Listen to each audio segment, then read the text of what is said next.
Welcome to another episode of EV Rider. Today, I'm saying goodbye to my Cadillac ELR after just over 57,000 miles and more than 6 years of ownership. I'll tell you why in just a moment. So, bottom line, I've been thrilled with my Cadillac ELR. So why in the world would I get rid of it then? Well, the biggest reason of all, I want to go fully electric. And while the Cadillac was a wonderful transition vehicle, it still burns fossil fuels. However, in my perfect world, I would have actually kept the ELR. I would have kept it as a garage queen. But I couldn't bring myself to keep a car outside, which either the new car, our Mini Cooper SE, or this ELR would have had to stay outside. And really, that would kind of defeat the purpose. So I'm hoping to find a new loving owner for the car that will hopefully keep it for many years to come, and perhaps one day be able to say they own a classic car. Because I truly do believe this is one of the best designs to come out of General Motors in this century, both aesthetically and from an engineering standpoint. In many ways, the ELR was ahead of its time when it came out in 2014. If you think back to the landscape back then, the only other real competitor to it was, number one, the Volt, the sister car of the ELR, and Tesla's Model S. Getting a Tesla back then required a leap of faith. And the biggest reason for that was the charging infrastructure.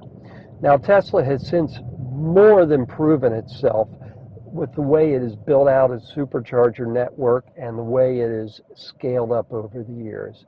But back then, in 2014, to buy a EV as your only car and figure you could take it across the country or on road trips of 500 miles or more, it was a little more dicey. And that's where GM's plug-in hybrid system made so much sense. The idea that this car did on average 37 miles in pure EV mode before going into hybrid mode and still getting good gas mileage was the right thing at the right time. It allowed so many of us to go ahead and start transitioning to a zero-emission future. But now, whether you're buying a Tesla or any EV, the infrastructure is finally getting strong enough that most of us can go just about anywhere we want without fear of running out of electricity.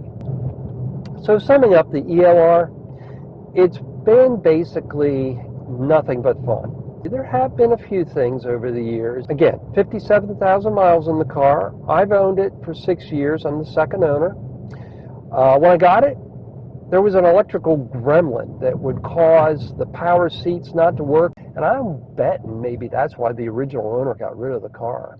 But what it ended up being was just a loose bolt to the 12-volt battery. That's all it was, and that cured the issue. So when that problem was solved, I pretty much had clear sailing. I had one other issue. My touchscreen started to go on my Cadillac Q. This has been a common problem for many, many Cadillac owners. The touchscreen in this car is not unique to the ELR. It's a parts bin. Now, what they did, they added in an extra layer for the EV functions. But outside of that, it's like any other Cadillac Q unit. So what I did, I got an aftermarket unit. But honestly, that didn't work out so well. Its quality wasn't that good. So I swapped back in the original Q unit. What I did, I sent the original Q unit out to a place called Circuit Board Medics. And what they did, they replaced the screen itself. And they say that they've upgraded the screen and it's not expected to crack or become non-functional as the original units did. I mean, obviously you can only know whether that's true or not over the course of years, but so far so good. Now, outside of that, that's been the worst of it. Other than that, oil changes. I've done literally, I think, a total of 3 oil changes. And I shouldn't say I've done. I actually took it into Cadillac to have the oil changes done over the years, and replaced a set of tires. And after, I believe, 40,000 miles, gone from memory, it may be a little different than that, and a set of windshield wipers. The car is still nice and quiet, no rattles to speak of. One rattle, but it was an easy fix. So the seats in the back, they fold down, and one of the latches would rattle just a little bit on the passenger side. So what I did, I put a sock where the latch is, and that took care of that one rattle. So maybe not elegant, but it's enough for me. I'm not going to go buy a new part for that. And yeah, as far as the ride, it's exactly what Cadillac is famous for. When you have it in tour, it's that floaty, soft boulevard ride. But what's so good about it is the adjustable suspension. So when you put it in the sport, the steering and the shocks, they firm right up. And so you have nice, flat cornering. Really, when it's in sport mode, it very much reminds me from a handling perspective of my 2001 Trans Am. Just really takes the corners nicely for something this big and, a real luxury car. Acceleration, I wouldn't call that this car's strong suit. Going from memory, I think Car and Driver, the best they got was 7.8 seconds, which, as you know, is certainly not sports car territory.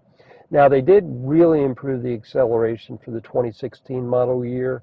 They dropped that number to somewhere in the 6.1 range, which these days is not considered fast either. But back then, 6.1 seconds, that was okay. But again, you didn't buy this car because it was a sports car. You bought it because it was a cruiser. It was a beautiful two-door coupe. And those have really fallen out of favor, and I'm not sure why. They're just so much fun to drive. And to this day, I still get asked if it's a new car when I go places. It's still a looker. And I can't stress how much I appreciate the styling job that Cadillac did on this vehicle. Now, in all honesty, another reason I'm going to go ahead and say goodbye to it is GM did make less than 3,000 of these. And the more I thought about it, parts could be a problem down the road. Now, I am relieved to see that GM just announced that despite some earlier reports that they are going to continue to support the Chevy Spark battery pack replacement. You might say, what the heck does that have to do with the ELR? To me, it has a ton to do with the ELR and all GM plug-in hybrids and EVs. I was really worried when that initial reporting came out, which, again, turned out to be incorrect, thankfully, that indicated that GM was not going to be able to replace the battery packs in the Spark.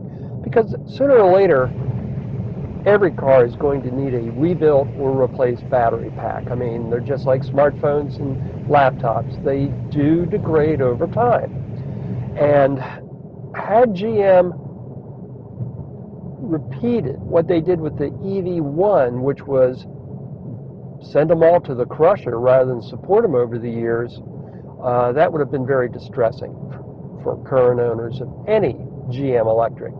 But now that they have confirmed that they are going to continue to support that Spark, I think that's good news for ELR owners as well, because at some point these packs will start to age out. In fact, using this car as an example, and I've reported this before, and I'll put a link to my last ELR review when I get into a little bit more detail, but this car does not have the range it did when it was new. But it's not the battery's fault. It's actually GM that did it on purpose. GM did a recall, and they capped the capacity at 9.9 kilowatts, at least on my car. Previously, I was able to access between about 10.5 and 12.5 kilowatts of energy from the pack. And of course, these came with a 16.5 kilowatt pack. And because of that, my range has really suffered. I now average roughly 31 miles to a charge. When I first got the ELR, and up until the day I had the recall done, I was averaging about 37 miles. Now what that means in the real world is my lifetime miles per gallon average, because remember this is a plug-in hybrid, not a pure EV, has dropped from the 150s all the way down to 115. And that makes sense because of my particular driving style. The beauty was at 37 miles to a charge, there was almost no days where I ever burned a drop of gasoline except on road trips. But at 30 miles a charge, there are quite a few times where the last couple miles of my trips, I'm starting to use premium fuel. And of course, premium is also very expensive. Another downside of the ELR. I did seriously consider keeping this as a garage queen, because I really still believe to this day, one day it's going to be a modern classic. It will be a Concours d'Elegance car in 50 years because they're so rare and because it was Cadillac's first plug-in vehicle. But I just decided for me personally, I wasn't quite willing to put the time and money that it would probably take to make sure this was a Concours-worthy car in another 20 years.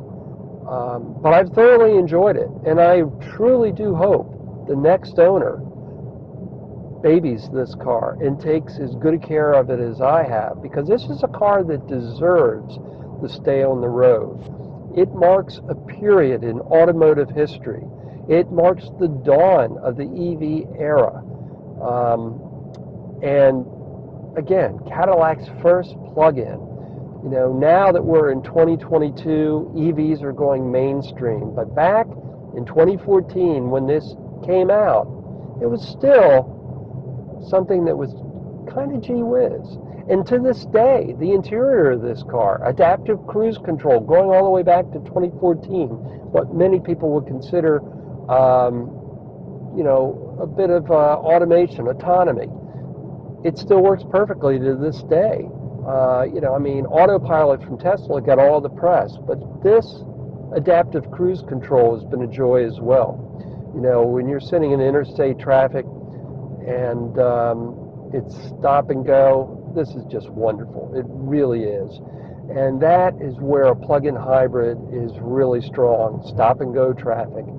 And, even now, of course, charging an electric car is going to take a minimum of 20 minutes to get more or less 80% or more charge. And with this, of course, when you are on a road trip, you still just gas it up, which is both a plus and a minus. I don't like the idea of pollution. I don't like the idea of spending the money that it takes on premium gas, but I always did appreciate the convenience, knowing no matter where I went, there would be a gas station. And that is where EVs have, the EVs themselves, I think they're totally here. I think they've gotten to where they need to be in terms of performance, in terms of reliability, in terms, most importantly, of range. But where we still have a ways to go is infrastructure. We still need more charging outlets across the country. Now that EVs are pretty much 250 miles and up to over 500 miles for a car like the Lucid, range anxiety is basically a thing of the past, but it's still not as convenient. And for example, I'm also an EV motorcyclist, and any EV motorcyclist, there's not a motorcycle out there that does more than about 125 miles of what I would call real world range. Now, all the EV makers, they'll claim more than that, and yeah, that might be true in stop and go city traffic, but out on an interstate, EV owners still have to sweat it depending on where they're going, especially if they're going into rural, small towns. So the infrastructure, that is one of the things that we still really need to improve on as a country, but the cars themselves, and this ELR is a wonderful example actually, given it's a 2014. They've come so far, and there's so many exciting times ahead, from the 2024 Dodge muscle car that's going to be unveiled this year, to Cadillac's own Lyric SUV, to the electric Corvette that GM announced recently. There is so much good stuff coming down the pike. And I got to tell you, I'm pretty excited about what I will be driving next as I make the switch to 100% full electric. And I'm only probably a couple days away from taking delivery at this point on my next EV. So I look forward to telling you all about it in an upcoming episode and showing it off. Now, for you that are watching that already know what I've bought, I hope you won't put anything on social media to spoil the surprise for other viewers that don't know. But it won't be long. And in closing, I'm just going to say, Cadillac, despite the marketplace failure of this car, which I think was due to a price that was just too high, you guys knocked it out of the park as far as the vehicle itself. This car, it's been one of the best I've ever owned, and I am going to miss it. And with that, thanks for watching EV Rider. I hope you'll give this episode a like and subscribe to my YouTube channel. So as always, I can bring you more adventures in EV, electric, motorcycle, and automotive motoring. We'll see you soon.